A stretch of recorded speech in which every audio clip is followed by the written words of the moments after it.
Alors, il faut préciser que la réaction de la production suite au changement des facteurs de production, de la quantité des facteurs de production, il peut prendre trois comportements.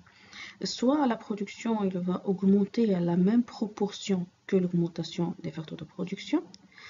Dans ce cas-là, on va parler des rendements d'échelle qui sont constants. Alors là, pour ces rendements d'échelle, la production augmente dans la même proportion que les quantités employées des deux facteurs LK. Soit cette production-là, elle va prendre un autre rythme, donc elle va croître d'une façon plus que proportionnelle. Alors là, il s'agit des rendements d'échelle croissants. Et c'est là où on va enregistrer un accroissement de la production dans une proportion supérieure aux quantités de facteurs LK employés.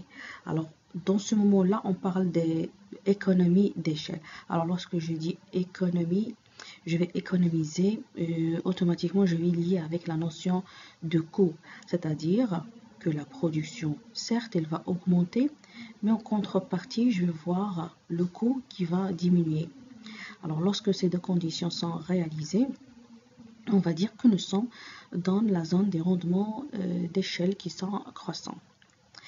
Troisième comportement, troisième probabilité, ce sont les rendements d'échelle décroissants.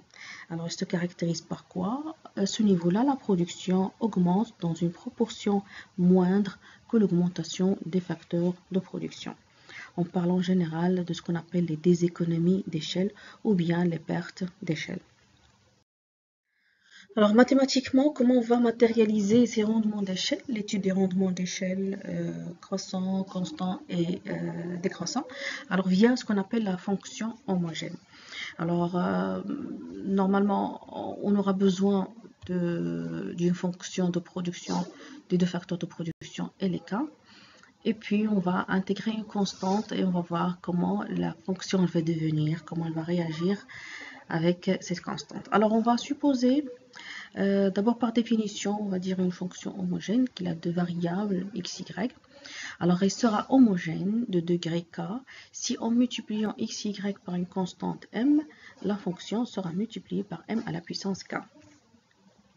Alors, on va dire que cette fonction q, fonction de L et k est homogène de degré k si lorsque je multiplie L et k par la constante m, j'aurai à obtenir m à la puissance k fois cette fonction de production. Donc, l'étude des rendements d'échelle va dépendre de ce cas, la valeur de k. On va prendre un exemple. Vous avez une fonction de production L au carré plus 3LK. On va essayer de multiplier le variable LK par la constante m, étant donné que m elle est supérieure à 1. Alors, on va obtenir donc m fois L au carré. Je multiplie par le facteur L par m, plus 3 ml mk. Donc, chaque facteur doit être multiplié par m. Alors, je peux factoriser avec le m au carré. Donc, vous avez m au carré fois l au carré, plus 3m au carré fois lk. J'obtiendrai ainsi m au carré multiplié par l au carré plus 3lk. Et ainsi, je reviens à la fonction de production. Donc, c'est m au carré multiplié par q, ou bien la fonction de lk. Alors, k est égal à 2. Alors, k est égal à 2, on va dire que la fonction est homogène. Dans le cas de la fonction coupe de glace, ayant la puissance alpha plus bêta est égale à 1. Alors, en général, on va dire que ce type de fonction de production, généralement, ce sont des fonctions homogènes. Mais à quel degré, on va le voir à travers l'exemple. Soit une fonction de production Q et fonction de L et de K est égale à fois L à la puissance alpha fois K à la puissance bêta. Alors, je multiplie cette fonction par la constante m, j'obtiendrai a fois m L à la puissance alpha fois mk à la puissance bêta. Je vais développer pour obtenir a fois m à la puissance alpha fois L à la puissance alpha fois m à la puissance bêta fois k à la puissance bêta. Je peux factoriser par le m et je peux écrire c'est m à la puissance alpha plus bêta multiplié par a fois L à la puissance alpha fois k à la puissance bêta. Ainsi, je reviens à remarquer qu'il s'agit de la fonction. Donc, j'ai multiplié m à la puissance alpha plus bêta fois la fonction de production q. Alors, on va dire Lorsqu'on multiplie L et K par M, la production sera multipliée par M à la puissance K. Avec ce K-là, il n'est rien que alpha plus bêta. On retrouve trois possibilités de rendement comme suit, mais étant donné que M est supérieur à 1. Première situation, c'est le K est égal à 1. Il s'agit du cas des rendements qui sont constants. Deuxièmement, lorsque K est supérieur à 1, nous sommes dans la situation de rendements qui sont croissants, plus que proportionnels. La dernière situation, c'est lorsque K est inférieur à 1, alors les rendements sont décroissants.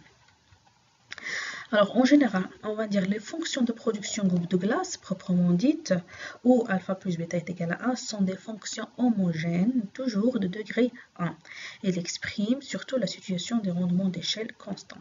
Vous avez là un petit exemple de fonction. Donc, Q est égal à 15 fois L à la puissance 0,5 fois K à la puissance 0,5. On suppose un doublement de la quantité de facteurs, soit on va multiplier par 2.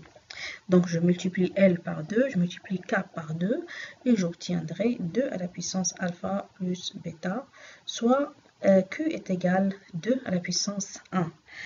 On se retrouve encore une fois avec le K est égal à 1, alors les rendements sont constants.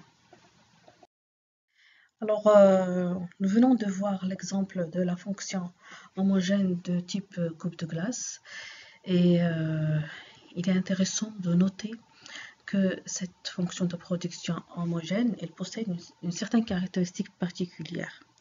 Alors, c'est que elle possède un sentier d'expansion qui ne prend pas l'allure d'une courbe quelconque comme on a vu tout à l'heure. Je rappelle que tout à l'heure, nous avons vu une courbe quelconque qui va relier entre les différents points d'équilibre du producteur. Et cette courbe-là, il n'a pas vraiment une certaine allure, une certaine attitude. Par contre, dans le cas de la fonction coupe de glace, son sentier d'expansion, elle va prendre l'allure d'une droite. Cette droite est appelée isocline ou encore appelée utope.